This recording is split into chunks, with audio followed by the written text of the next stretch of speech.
welcome to the deep dive. Today, we're lacing up our analytical boots, so to speak, to explore the fascinating language of sports. Yeah, it's everywhere, isn't it? It really is. We've got some material here that looks at key vocabulary, those phrases you always hear, and just how we generally talk about games. Right. And our mission today. Our mission is to pull out the most useful and maybe the most interesting bits Yeah. of this sports language from what we've gathered. Exactly. Think of it less like a formal lesson, more like understanding the code, how we talk about the wins, the Even losses. the drama. Precisely. It's about getting those subtle cues and the shared words that make sports talk work. Okay, so let's get straight into it then. Our sources kick off with some fundamental vocabulary, the absolute basics. First one, athlete. Defined simply as someone who competes in sports. The example given is, she's an athlete who competes in the Olympics. Pretty clear, but it feels like athlete means more than just competing, doesn't it?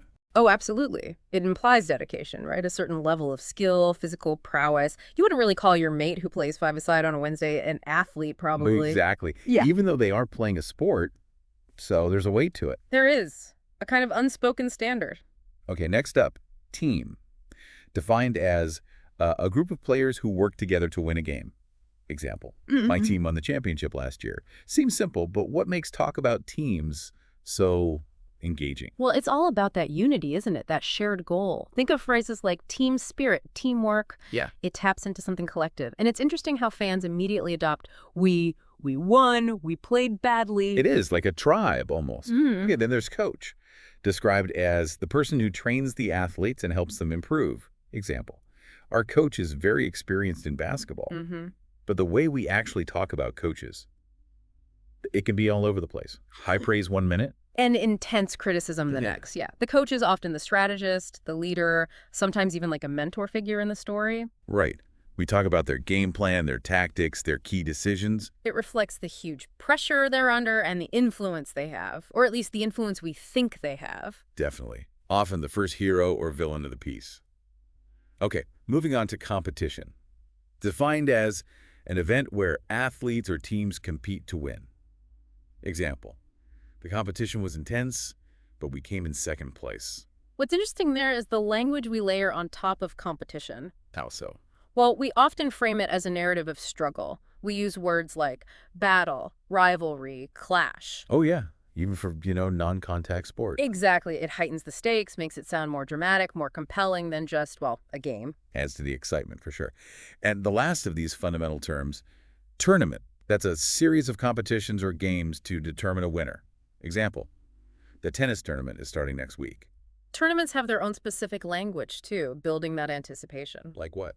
Well, we talk about brackets, rounds, the knockout stages, the path to the final. Ah, right. It creates a journey, a story with rising tension. Precisely. All leading to that ultimate goal, crowning the champion. Okay, so we've got the building blocks. Now, let's see how they work in a real conversation. Our material has this short dialogue. Starts off, did you watch the game last night? It was incredible. That question, did you watch the game last night? It's the absolute classic opener, isn't it? It really is, like a password into the sports talk club. Yeah, it assumes you both might care, opens the door, and adding, it was incredible, that injects immediate emotion, invites agreement. Right, and the response is, yes, the final score was so close, our team barely won. So that phrase, the final score was so close. That captures the excitement, the tension, Yeah, the nail-biting finish, as you might say. yeah. And what's interesting is you'd say that whether your team scraped a win or just missed out, wouldn't you? Exactly. It focuses on the drama of the contest itself. A close loss can feel like a moral victory sometimes, We fought hard.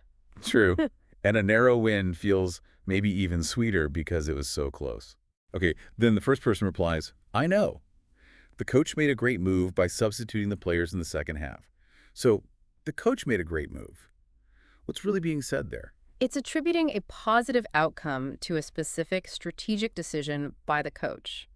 The word move implies intent, a calculated action. Like a chess move almost. Kind of. And calling it great means it worked, it changed things for the better. Could be a substitution, a tactical shift, calling a timeout at just the right moment. Got it. Okay, the chat continues. Totally. I think the competition this season is going to be fierce. There's that dramatic language again. fierce. Yeah, amps up the feeling of tough opposition, high stakes for the whole season. And it ends with, I can't wait for the next match. Which just shows that ongoing buzz, the looking forward. These little exchanges, they seem simple, but they're really about sharing that excitement, that analysis, however basic. It builds bonds. Creates that fan community feel. Mm. Right, so if you, listening, want to get involved in chats like this, our material lists some key questions. The most basic one first. Who won the game? Can't get more fundamental than that. It's the bottom line. The first thing anyone wants to know. Sets the scene for everything else.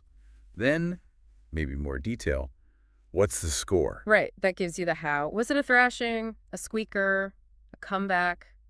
The numbers tell a story. They do. Another one. How long is the match?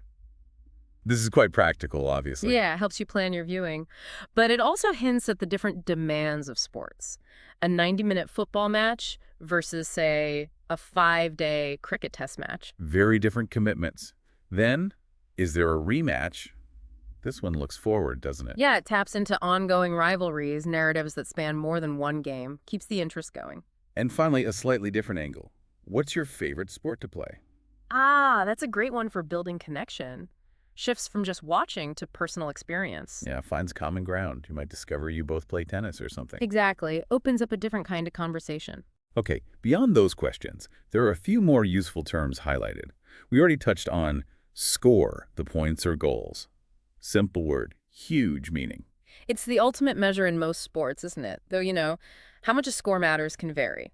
A single goal in soccer versus 1 point in basketball. Good point. Then victory, winning. Pretty universal concept in sports. The goal, the culmination of all the effort, often comes with its own rituals, celebrations. And its opposite, loss, not winning. Something everyone in sports faces eventually. And the language around loss is interesting, too. Talk about learning experiences, bouncing back. Resilience is key. Definitely. We also have fans, the supporters. Their language is a whole world in itself, really. Oh, absolutely. Chants, songs, online forums. The passion of fans is what drives so much of sport. It's a very vibrant, sometimes a very intense kind of communication. It really is. And lastly for this bit, playoffs. Those big final games to decide who's champion. The language always seems to ramp up for the playoffs, right? Yeah, it's a pointy end of the season, the crunch time, everything's on the line. You hear win or go home a lot.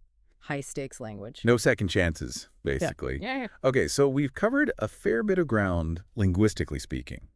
Now, the material gives some practical tips for actually using this, for engaging with sports, especially if you're doing it in English.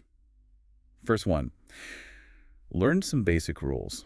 That really is key, isn't it? Even just knowing the main objective and how points are scored unlocks so much. You can follow the commentary, understand why a certain play was good or bad. It moves you from just watching shapes move around to actually understanding the game. Exactly. Next tip, find a team or an athlete to follow. This gives you a reason to care, an emotional hook. You start wanting to know more about them, their history, their rivals. And you naturally pick up the language associated with them. Right. It provides motivation. Another good one. Practice using the vocabulary. Say it out loud. Try discussing a game. Like learning anything, really. Active use makes it stick. Don't just read it. Try talking about it. Describe what happened. Give your opinion. And this ties in nicely. Yeah. Watch sports in English. Oh, definitely. Immersion is brilliant. You hear how native speakers use the terms naturally, in context. You pick up the rhythm, the common phrases. You hear the commentators, the pundits, the interviews. It's all exposure. Invaluable. And the final tip, maybe the most important. Remember, it's meant to be enjoyable. Sports are fun. That's the whole point, right? The language is part of sharing that enjoyment, that passion, connecting with others. It shouldn't feel like a test. Exactly. So let's try and bring it all together. We've taken this deep dive into sports language. We looked at those core words: athlete, team, coach. Right, the fundamental building blocks. Then we saw how they pop up in everyday chat, like asking about the game or the score. We covered those essential questions you can use to start or continue a conversation. And added some extra useful terms like victory, loss, fans, playoffs. And finished with some practical ways you can get more comfortable actually using all this, particularly in English. So hopefully this gives you a solid foundation. Makes you feel a bit more confident joining in, whether it's understanding commentary or just chatting about a match you saw. It's about having the tools to talk about the games, the players, the teams you find interesting. Definitely. So maybe a final thought for you to take away.